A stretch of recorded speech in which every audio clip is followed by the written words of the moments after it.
My wicked auntie. My mother was born into a royal household in Edo State, Nigeria, a palace with 5 wives and 29 children. But behind the shining title of royal family lay jealousy, rivalry, and darkness. The 4 other wives were constant visitors to herbalists, seeking charms to secure their places in my grandfather's heart. Some even sought powers to destroy their rival wives' children, so that their own would stand a chance to inherit the throne. My grandmother was the second wife. She suffered greatly. She buried most of her children, victims of envy and wickedness from the junior wives. Only 4 of her children survived, 3 daughters and 1 son. My mother was her second daughter, a woman who grew up learning both the pain of loss and the strength of endurance. Years later, after my grandmother's death and the passing of her father, my mother left the palace for the city, seeking peace. She married my father, a government worker, and started her own business. But life's blows came swiftly. She lost her business, fell into sickness, and then death took my father from us. That was when our lives crumbled. Poverty became our daily companion. Most nights we went to bed with empty stomachs. Many mornings I walked to school without food, pretending to be strong, and came back home to soak Gary in water, if any was available. Hunger was no longer a visitor, it lived with us. In those days, my mother's sister, my auntie, would sometimes give us food. But even that came with humiliation.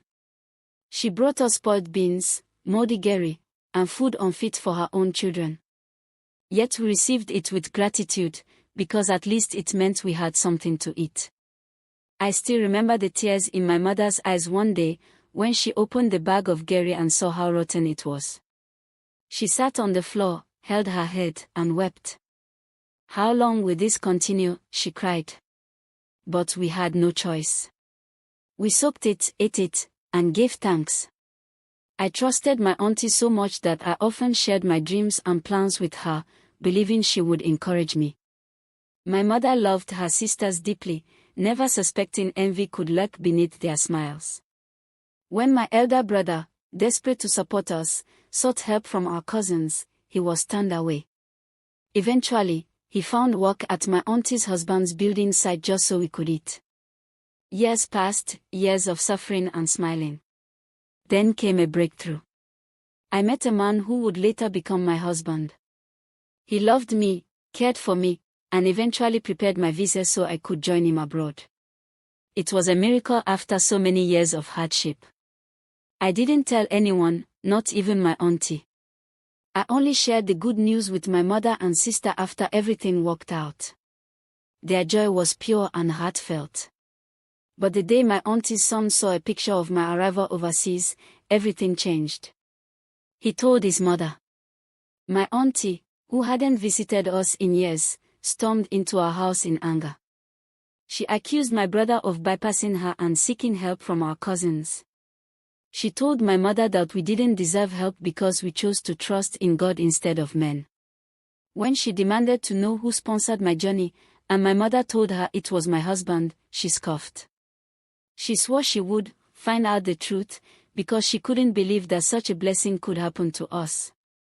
From that day, she cut my mother off. She blocked her calls and never checked on us again. My mother, who once loved her deeply, was left heartbroken.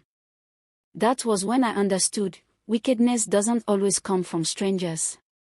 Sometimes, it wears the face of family, smiles at your table, and feeds you with one hand while holding envy in the other.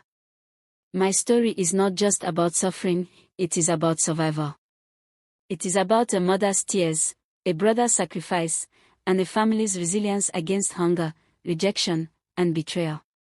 And it is about how, despite everything, God still made a way.